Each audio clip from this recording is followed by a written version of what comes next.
মেম sub, আপনার খাবারটা যে ঠান্ডা হয়ে গেল। আহ, দেখছিস তো ব্যস্ত আছে, তারপরেও বলিস কি করে? কিন্তু আচ্ছা শোনো, তুমি একটা কাজ করো, ওটা এখন রেখে দাও, আমি পরে না হয় খেয়ে নেব।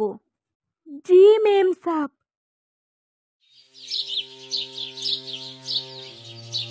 খোকা, খোকা রে, একটু এইদিকে আয় বাবা, একটু শুনে যা।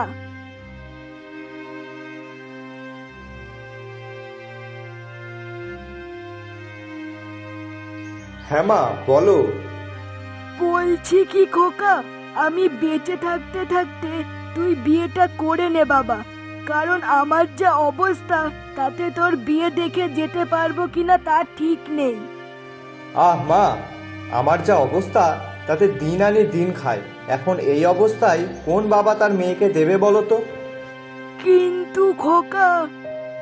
আহ মা, কোনো কিন্তু না, তুমি এখন ঘুমাও তো, আমি জঙ্গলে গেলাম কাঠ কাটতে। আচ্ছা ঠিক আছে খোকা।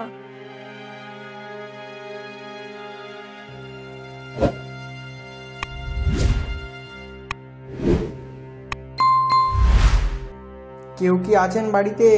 বাবু, দয়া করে আমাকে একটু ভিক্ষা দিন। কেউ কি আছেন বাড়িতে?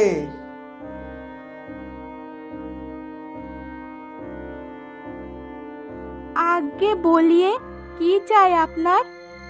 বলছি কি মা, আমাকে দুটো ভিক্ষা দেবেন?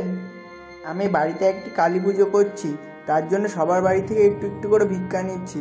তুমি যা পারো তা আমাকে একটু দাও। लेकिन साधु बाबा, हम तो এই ঘরের লোক না আছি, मतलब আমি এই বাড়িতে কাম করি। আপনি কিছুক্ষণ দাঁড়ান, আমি বাড়ির মেম সাহেবকে ডেকে দিচ্ছি।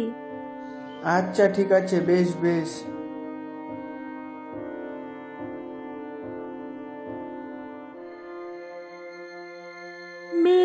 মেম সাহেব, বাহার এক সাধু বাবা এসেছে, কি সব ভিক্ষা চাইছে। তো আমি ওই সাধু বাবাকে বললাম যে কুछ समय দাঁড়াতে, আর ফির আপনার কাছে আসলাম। উনি এখনো বাহার দাঁড়িয়ে আছে, আপনি একটু চলুন না। ও আচ্ছা ঠিক আছে, বেশ চলো তাহলে।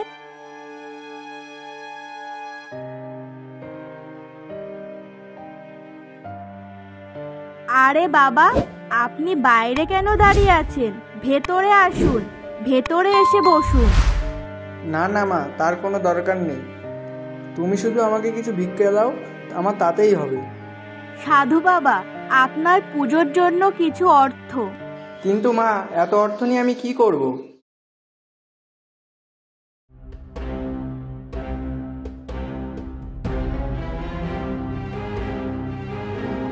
নন্দিনী, এ তুমি কি করছো? হ্যাঁ, কেন বাবা, কি হয়েছে? কি হয়েছে মানেটা কি? তুমি যাকে চেনো না জানো না, তাকে কিনা তুমি এতগুলো অর্থ দিয়ে দিচ্ছ? দাও, এগুলো আমাকে দিয়ে দাও।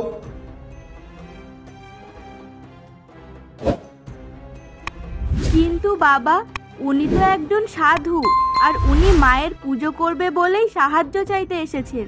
আমি তো তাই ওনাকে সাহায্য করছি। দেখো নন্দিনী মা, তুমি এখন অনেক ছোট, তাই তুমি এসব কিছুই বোঝো না। এরকম কত লোক আছে যারা ভণ্ডামি করে সাধু সেজে লোককে বোকা বানিয়ে অর্থ উপার্জন করে। ছি ছি বাবু, আপনি কি বলছেন? দেখুন, আমি আপনাদের মতো ভণ্ডদেরকে খুব ভালো করে চিনি, তাই বেশি কথা না বাড়িয়ে এখন এখান থেকে চলে যান। বাবা, তুমি কি সব বলছো? আমি ওনাকে নিজে ডেকে এনেছি এখানে আপ্যায়নের জন্য, আর তাই তুমি আমার অতিথিকে এভাবে অপমান করতে পারো না। অতিথি? দেখ মা, তুই তো খুব সরল মনের মানুষ, তাই এসব মানুষের চালাকি তুই বুঝবি না, তাই তুই এখন এখান থেকে যা। ছি ছি ছি, আমি কখনো ভাবিনি আপনারা আমাকে এভাবে অপমান করবেন। আমি চলে যাচ্ছি এক্ষুনি। না না সাধু বাবা, দাঁড়ান, আপনি যাবেন না। না মা, তা বললে হয় না। তুমি আমার জন্য যেটুকু করেছো আমি তাতেই সন্তুষ্ট হয়েছি। তোমাকে এর থেকে আর বেশি কিছু করতে হবে না। তোমার মঙ্গল হোক মা। দাঁড়ান বাবা, আপনি দয়া করে এইভাবে চলে যাবেন না।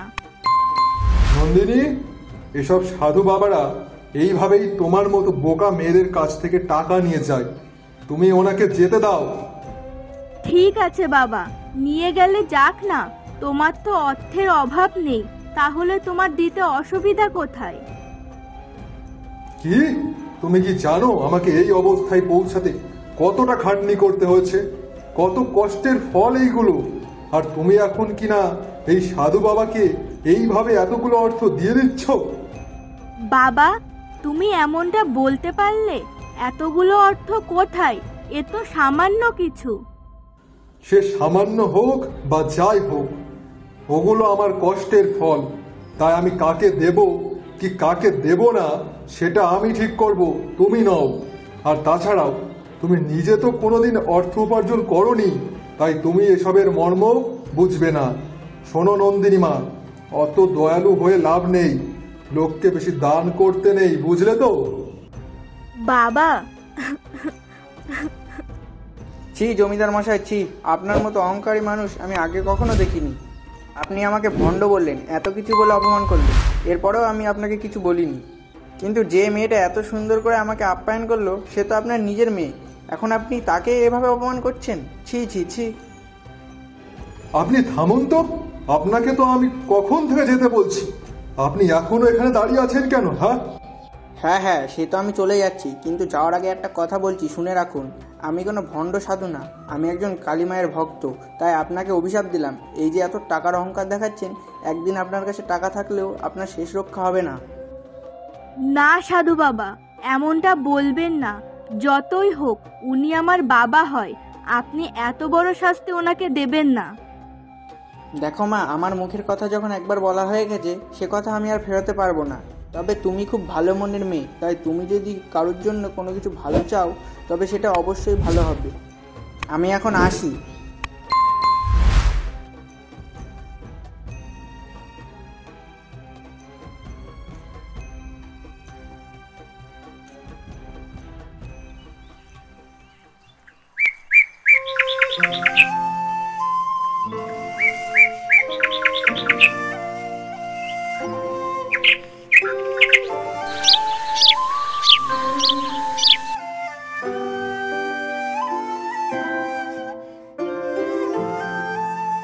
মা, ও মা, কি গরম রে বাবা! এত গরমে কি করে বাঁচা যায়? উফ! মা, ও মা, উফ! কি হলো? সাড়াও দিচ্ছে না তো। না, যাই তো, গিয়ে দেখি।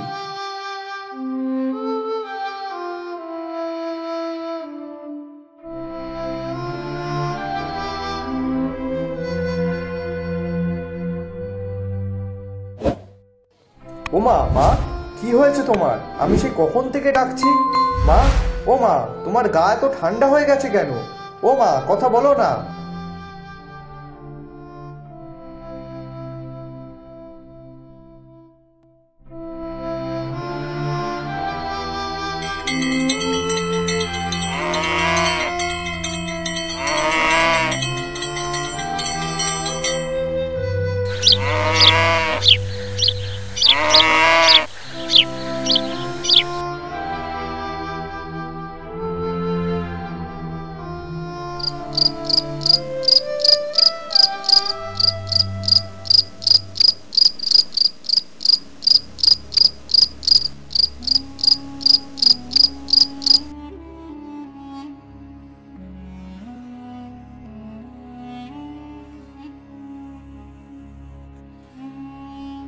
ছি বাবা, ছি। আমি কখনো ভাবিনি তুমি এমন মনের মানুষ। তোমার তো কোনো কিছুর অভাব নেই, তাহলে তুমি সাধু বাবাকে কিছু অর্থ তো দিতেই পারতে। তার বদলে কিনা তুমি তাকে এইভাবে অপমান করলে। ছি, তোমাকে বাবা বলতেও আমার এখন লজ্জা করছে। নন্দিনী, যত বড় মুখ নয় তত বড় কথা। হ্যাঁ, না বাবা, আমি তেমন কিছুই বলিনি। কি হবে এত টাকা দিয়ে? তুমি কি যাওয়ার বেলায় সাথে করে সবকিছু নিয়ে যেতে পারবে? বলো বাবা, বলো, পারবে কি? ও আচ্ছা, কি হয় না, ঠিক আছে বেশ, তাহলে টাকা দিয়ে কি হয় আমি তোকে সেটা কাল সকালেই বুঝিয়ে দেব। মানে? মানেটা না হয় কাল সকালেই বুঝে নিস।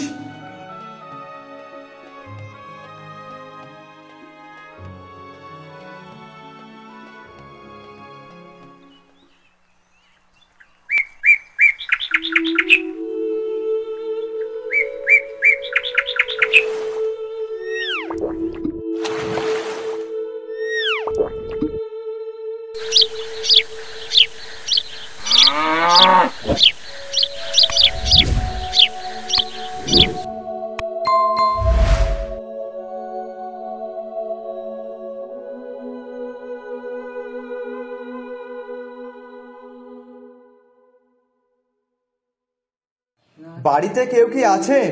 কেউ আছেন নাকি বাড়িতে? আমাকে একটু সাহায্য করুন না, আমি খুব বিপদে পড়ে এসেছি। কেউ কি আছেন বাড়িতে?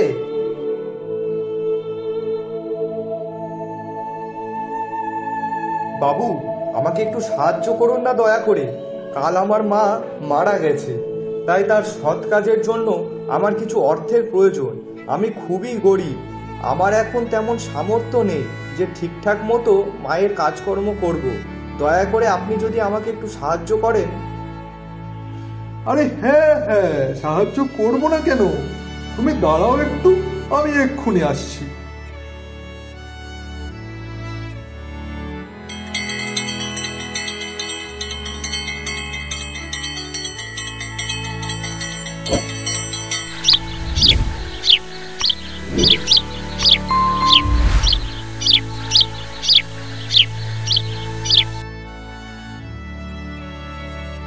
এই যে ছেলে, এই নাও, আমার সব থেকে বড় সম্পত্তি আমি তোমাকে দিয়ে দিলাম। মানেটা কি? বাবা, তুমি এ কি সব বলছো? কেন মা, আমি তো ঠিকই বলছি। আমি কাল রাত্রেই প্রতিজ্ঞা করেছিলাম যে কাল সকালে আমি প্রথমেই যার মুখ দেখব তার হাতেই আমি তোমাকে তুলে দেব, আর আমি আমার সেই প্রতিজ্ঞায় পালন করছি। কিন্তু বাবা। কোনো কিন্তু নয় মা, কাল রাতে তুমি আমাকে কি বলেছিলে মনে আছে তো? টাকা দিয়ে কি হয়, এবার আমিও দেখব তুমি টাকা ছাড়া কেমন ভাবে ভালো থাকো, তখন বুঝতে পারবে বাবার কথাটা। কিন্তু বাবু, আমি ওনাকে নিয়ে গিয়ে কি করব? আমি খুবই গরিব মানুষ, ওনাকে নিয়ে আমি কোথায় রাখবো আর খাওয়াবোই বা কি? আর কোনো কিন্তু নয়, চলুন, আমি আপনাকে দেখাবো ভাগ্যের লিখন কেমন হয়। চলুন, আমাকে আপনার বাড়িতে নিয়ে চলুন। আচ্ছা বেশ।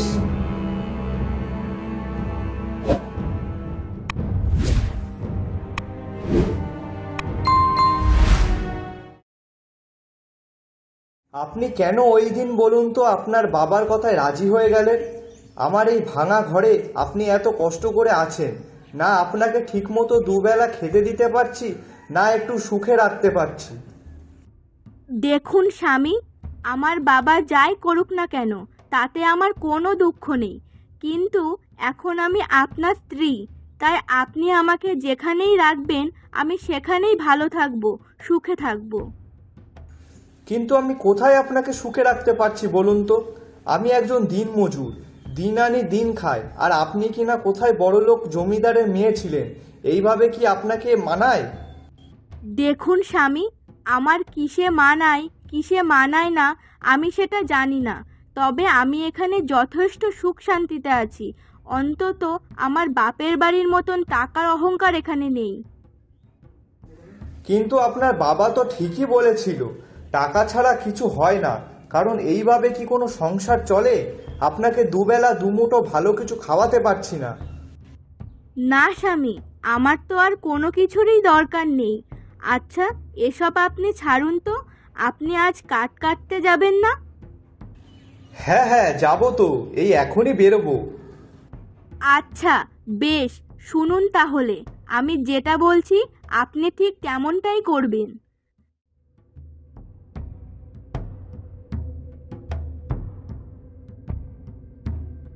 আচ্ছা বেশ, তবে তাই হবে। তাহলে আমি এখন আসি।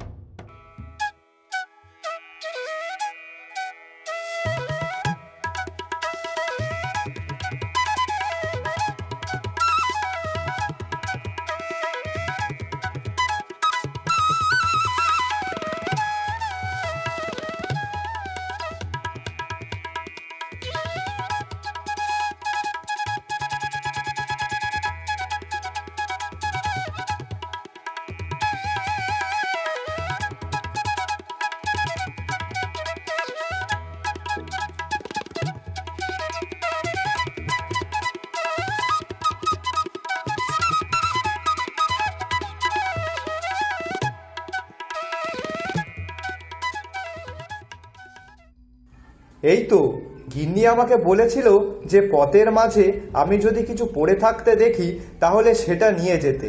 তা এই তো একটা হাড় পড়ে আছে, তা দেখে তো মনে হচ্ছে কোনো হরিণেরই হাড় হবে। না, এক কাজ করি, এটা আমি বাড়িতেই নিয়ে যাই।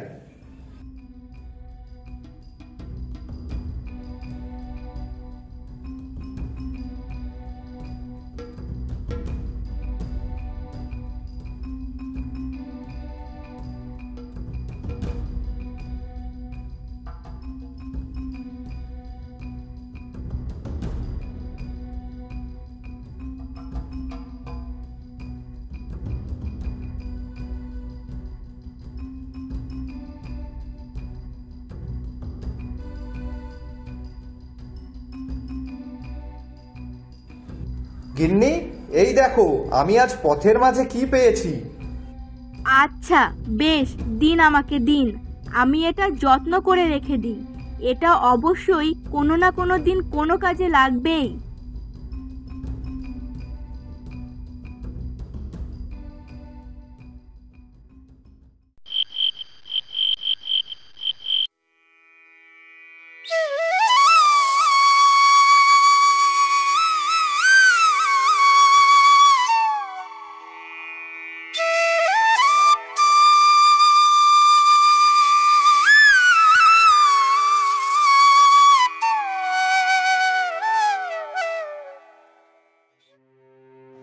শুনুন শুনুন শুনুন, জমিদার মশাইয়ের খুব বড় একটা অসুখ হয়েছে, যা কোনো ওষুধেই সারছে না। এখন বৈদ্য মশাই বলেছে হরিণীর হাড় লাগবে, তাই আপনারা যদি কোনো হাড় পেয়ে থাকেন তবে সেটা জমিদার বাড়িতে গিয়ে দিয়ে আসবেন। আর হ্যাঁ, এর জন্য একটা বড় উপহারও দেবেন। না যাই, এটা তো এক্ষুনি গিয়ে গিন্নিকে জানাতে হবে। তার বাবার শরীরটা খুব খারাপ যে।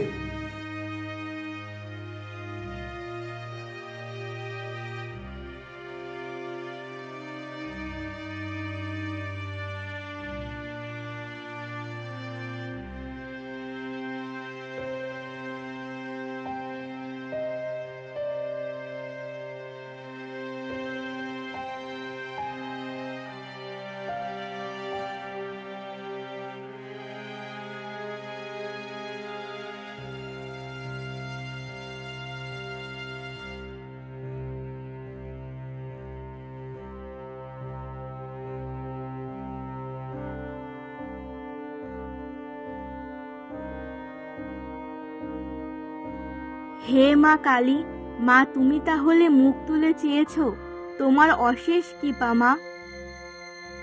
মানে? মানে কিছুই না স্বামী, আপনি এই হারটি নিয়ে যান আমার বাপের বাড়িতে। এবার যে সময় চলে এসেছে বাবাকে উচিত শিক্ষা দেওয়ার। আপনি এই হারটি নিয়ে গিয়ে শুধু বৈদ্য মশাইকে দেবেন, আর তারপর বাকিটা আমি দেখে নেব। আচ্ছা বেশ, তবে তুমি চলো আমার সাথে।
বৈদ্য মশাই, কে সেই মহান ব্যক্তি যে আমার প্রাণ বাঁচালো?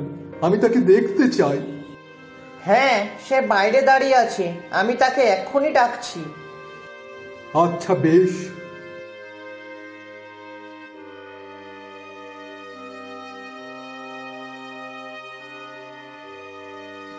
আপনাকে অসংখ্য অসংখ্য ধন্যবাদ আমার প্রাণ বাঁচানোর জন্য।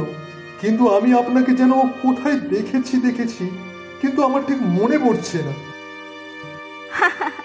সে তো তুমি দেখবেই বাবা। কে? আমি তোমার মেয়ে নন্দিনী বাবা। নন্দিনী? হ্যাঁ, নন্দিনী আর এই সেই ছেলে যার হাতে তুমি আমাকে তুলে দিয়েছিলে। মা, তোরে কি অবস্থা হয়েছে? তুমি আমার অবস্থার কথা জিজ্ঞাসা করছো? তোমার এত অহংকার যে তোমার আদরের মেয়ে কেমন আছে, কি করছে, তুমি একটাবারও দেখবার প্রয়োজন মনে করলে না। তবে শুনে রাখো বাবা, তুমি যার হাতে তুলে দিয়েছিলে আমি তার সাথে সত্যিই খুব সুখে আছি। আমার ভুল হয়ে গেছে মা, আমাকে ক্ষমা করে দে। ক্ষমা? কিসের ক্ষমা বাবা? তোমার এত যে টাকার অহংকার ছিল, কই সেই টাকা দিয়ে তুমি তোমার চিকিৎসা করাতে পারলে না, সেই টাকাতে তুমি তোমার প্রাণ বাঁচাতেও পারলে না। কিছুই হলো না তো বাবা, শেষে কিনা দেখো আমার স্বামী তোমার প্রাণ বাঁচালো। টাকা দিয়ে কিছু হয় না বাবা, টাকা দিয়ে প্রাণ ফেরানোও যায় না বাবা। টাকার অহংকার দেখিয়ে কি হবে বলো? আমার ভুল হয়ে গেছে মা, তুই আমাকে ক্ষমা করে দে। তুই ফিরে আয় আমার কাছে, আমি তোকে আমার সমস্ত কিছু দিয়ে দেব। তুই আর জামাই মিলে আমার যা কিছু আছে তোরা দেখাশোনা করবি। তুই শুধু একবার ফিরে আয় মা। আমি এর কি ক্ষমা করব বাবা?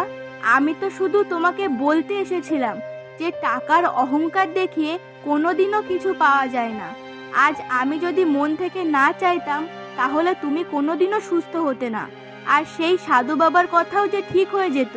কিন্তু কি করব বলো, আমি তো তোমার মেয়ে, তোমার মতন অত স্বার্থপর আমি নই। তাই আমি কোনো কিছু না ভেবেই তোমার কাছে ছুটে এসেছি। জামাই বাবা জীবন, তুমি আমার মেয়েকে একটু বোঝাও। আমি সত্যি ভুল করেছিলাম, কিন্তু আমি আমার ভুলটা বুঝতে পেরেছি।